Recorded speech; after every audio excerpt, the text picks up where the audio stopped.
Hello बच्चों, आज हम प्रूव करेंगे कि रूट टू एक इरेशनल नंबर है। Prove root two is irrational. आज हम रूट टू को इरेशनल प्रूव करने जा रहे हैं। आज हम इसको प्रूव करेंगे। हम इसको कैसे प्रूव करेंगे? हम इसका उल्टा मानेंगे। लेट अस एज्यूम दैट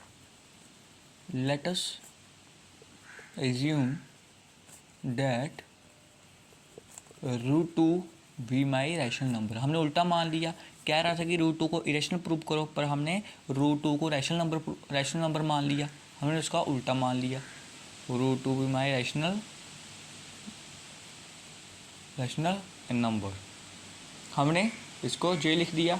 और हम क्या कर सकते हैं? हम कह सकते हैं कि रूट टू को हम क्या लिख सकते हैं? ए अपॉन बी की फॉर्म में लिख सकते हैं। रूट टू को हम ए अपॉन बी की फॉर्म में लिख सकते हैं। ऐसे हम रूट टू को पी अपॉन क्यू की फॉर्म में लिख सकते हैं, ए अपॉन बी की फॉर्म में लिख सकते हैं। आप कोई भी फॉर्म में लिख सकते हो रूट टू को, बस वो पी अपॉन क्यू की फॉर्म में होना चाहिए। हमने ए अपॉन वी ले लिया और हम कह सकते हैं कि a and b are integers. A and b are integers and coprime. और इनका एचसीएफ क्या होता है? इनका एचसीएफ इज़ 1। एचसीएफ इनका 1 होता है। को प्राइम वो नंबर होते हैं उनका फैक्टर अदर देन 1 होता है। और जहाँ पर लिख सकते हैं हम कि v not equal to zero, कि b जीरो के इक्वल नहीं हो सकता। अभी हम प्रूव करेंगे। हम आगे क्या करेंगे? Squaring both side. अभी हम बोथ साइड को स्क्वेयर करेंगे।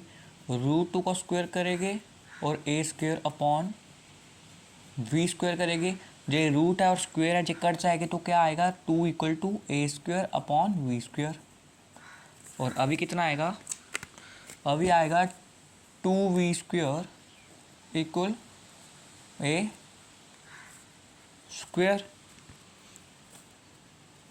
जो क्या है हमारा? 2v स्क्वेयर इक्वल ए स्क्वेयर। हम कह सकते हैं कि 2 divides A square and 2 divides A. अगर 2 डिवाइड्स करता है ए स्क्वेयर को तो 2 डिवाइड करेगा ए को भी। हम ये कह सकते हैं। हम इसको इक्वेशन नंबर 1 नाम ले लेते हैं, इक्वेशन 1 ले लेते हैं। और अभी हम क्या करेंगे? अभी हम पुट करेंगे A equal 2c for some integer. अभी हम a की वैल्यू 2 पुट करेंगे। हम a की जगह हम पुट करेंगे 2 जहाँ पर, तो क्या आएगा? 2v स्क्वेयर इक्वल ए स्क्वेयर की जगह हम क्या पुट करेंगे? 2c square. तो कितना आया? v स्क्वेयर इक्वल 4 स्क्वेयर 2 आएगा। b square equal to 2c square.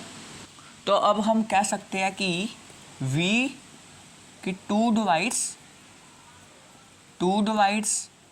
v square. अगर 2 डिवाइड्स करता है v स्क्वेयर को तो 2 डिवाइड्स करेगा b को भी। 2 डिवाइड्स v। इसको हम क्वेश्चन सेकंड में लेते हैं। क्वेश्चन सेकंड लेट कर लिया हमने इसको। हम कह सकते हैं from equation 1 and 2 a and v have list 2 as common factor, 2 as common factor।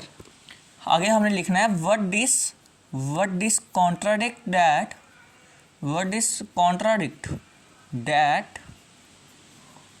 a and v have no common factor other than 1। हमने क्या लिखना आगे कि but this contradict that a and b have no common factor other than 1।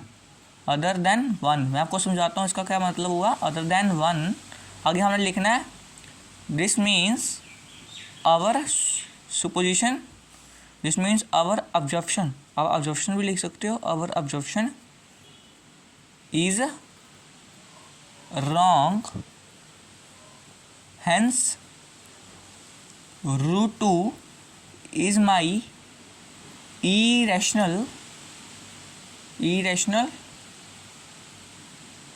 Number. इसका मतलब क्या है कि हमने लेट कर लिया था question 1 and question 2। From question 1 and question 2 हम कह सकते हैं कि ए एंड बी का 2 ही कॉमन फैक्टर आया, ओनली 2 है ही कॉमन फैक्टर आया। वो कॉन्ट्राडिक्ट करता है। हमने एक ऑब्जेक्शन मानी थी कि वो को प्राइम है, उनका HCF 1 आएगा, पर HCF 1 आ सकता है। वो कॉन्ट्राडिक्ट करता है कि ए एंड बी के कोई कॉमन फैक्टर अदर देन 1 नहीं हो सकते, HCF 1 हो सकता है। मतलब कि को प्राइम नंबर HCF उसका 1 होता है, पर जहाँ पर आया कि कॉन्ट्राडिक्ट किया हमने कि ए एंड बी के कोई कॉमन फैक्टर अदर देन 1 नहीं हो सकते, बल्कि हमारी ऑब्जर्वेशन गलत हुई। Hence √2 is my rational number. अगर पेपर में ऐसा क्वेश्चन आ गया तो आपने ऐसे लिख के आ जाना है। ठीक है बच्चों, अगर आपको वीडियो अच्छी लगी तो वीडियो को लाइक, सब्सक्राइब एंड शेयर करना ना भूलें।